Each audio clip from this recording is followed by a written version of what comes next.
Hello friends, welcome to JNC. Friends, इस video में जो हमारे पास क्वेश्चन है उसमें हमें दो कॉन्सेंट्रिक स्फेरिकल शेल्स दे रखी हैं। एक की रेडियस r है और दूसरे की रेडियस 2r है। r रेडियस वाली स्फेरिकल शेल को मैं 1 बोल रहा हूँ और जो 2r रेडियस वाली स्फेरिकल शेल है उसको मैं 2 बोल रहा हूँ। जो स्फेरिकल शेल 1 है उस पर 2q चार्ज है और जो स्फेरिकल शेल 2 है उस पर 7q चार्ज है। फ्रेंड्स, स्फेरिकल शेल 1 और 2 के बीच में स्विच लगा हुआ है और उसको ऑन किया जाता है t=0 पर, जिससे कि कुछ चार्ज डिस्ट्रीब्यूशन होता है बिटवीन 1 एंड 2। फ्रेंड्स, हमें बताना है एट t=∞ पे दोनों स्फेरिकल शेल्स पे कितना कितना चार्ज होगा। तो फ्रेंड्स, पहले आप इस क्वेश्चन को अपने से ट्राई कर लीजिए, उसके बाद आ जाइए मेरे सॉल्यूशन पे।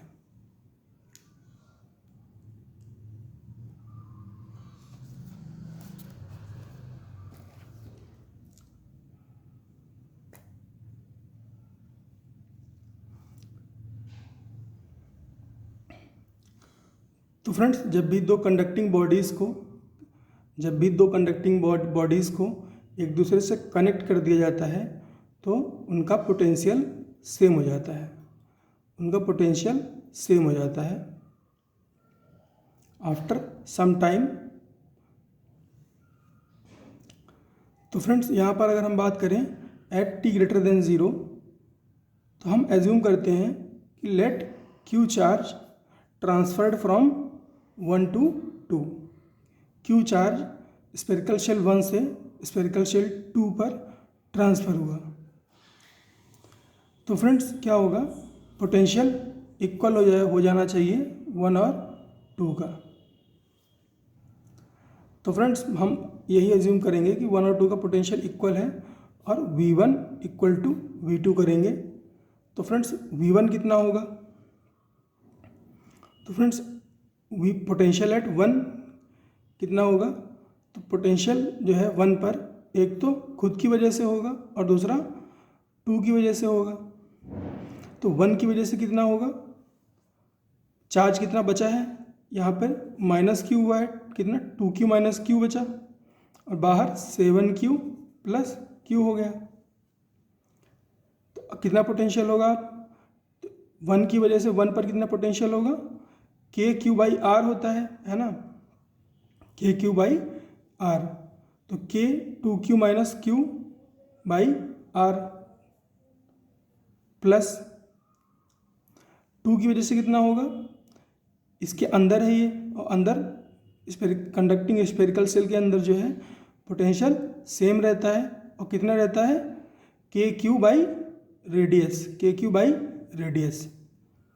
तो k 7q + small q divide by radius कितनी 2r इक्वल टू v2। 2 पर कितना पोटेंशियल रहेगा,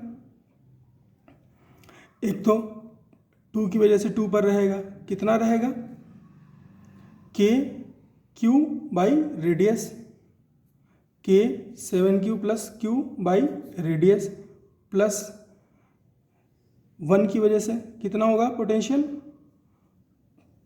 kq कितना 2q - q, k 2q - q, kq कर दिया डिवाइड बाई डिस्टेंस कितनी स्मॉल r डिस्टेंस कितनी है 2r के बराबर है, तो 2r। अब यहाँ पर क्या होगा, ये r कैंसिल आउट हो जाएगा, तो r कैंसिल आउट कर दिया, क्या बचा, और k कैंसिल आउट हो गया, तो क्या बचा, 2Q - small q plus 7Q + small q divide by 2 है ना, 2 बच गया equal to 7Q + small q divide by 2 plus 2Q - small q/2। अब यहाँ पर ये 7Q + q/2 लेफ्ट से और 7Q + स्मॉल q/2 राइट से कैंसिल आउट हो गया। तो क्या बचा अपने पास, 2 capital Q minus small q equal to 2 capital Q minus small q divide by 2। अब इस 2 को, है ना, डिवाइड बाई 2 वाले 2 को हम ले आए कहाँ, लेफ्ट में। तो क्या हुआ, 2 into 2 capital Q minus small q equal to 2 capital Q minus small q। इसको इधर ले आओ, है ना, सेम क्वांटिटी है ना, इसको घटाओगे 2 में से 1 को तो 1 बचेगी।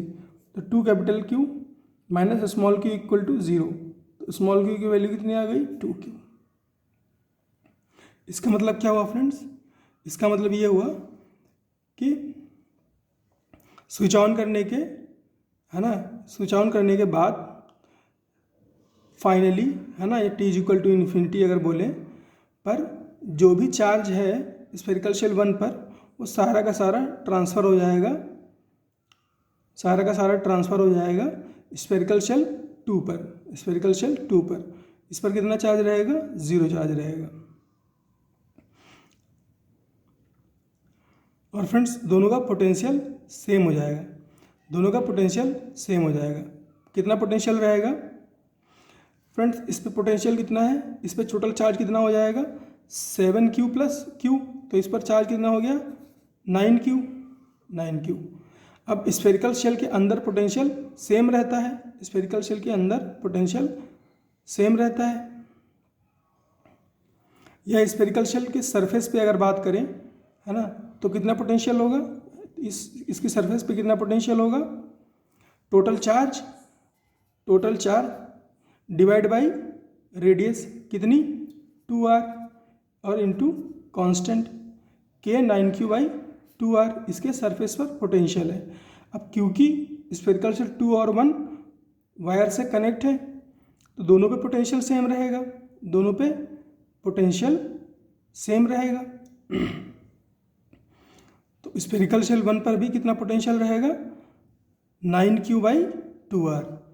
तो V1 इक्वल टू V2 कितना रहेगा, 9kq बाई 2r। और Q1 कितना रहेगा, यानी कि charge on 1 0, charge on 2 9q।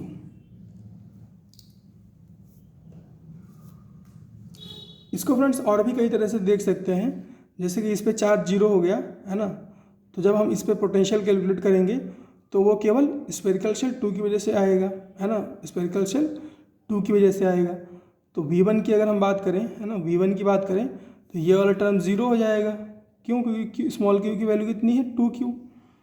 केवल ये वाली टर्म बचेगी, तो इसमें वैल्यू पुट करोगे तो कितनी वैल्यू आएगी, इसकी वैल्यू आएगी 9kq बाई 2r ही आएगी। तो इसको कई तरह से समझ सकते हैं। तो फ्रेंड्स ये चार्ज डिस्ट्रीब्यूशन का क्वेश्चन था, इसको ऐसे सॉल्व कर सकते हैं। तो इस क्वेश्चन में इतना ही सिखाना था फ्रेंड्स, मिलते हैं नेक्स्ट क्वेश्चन में।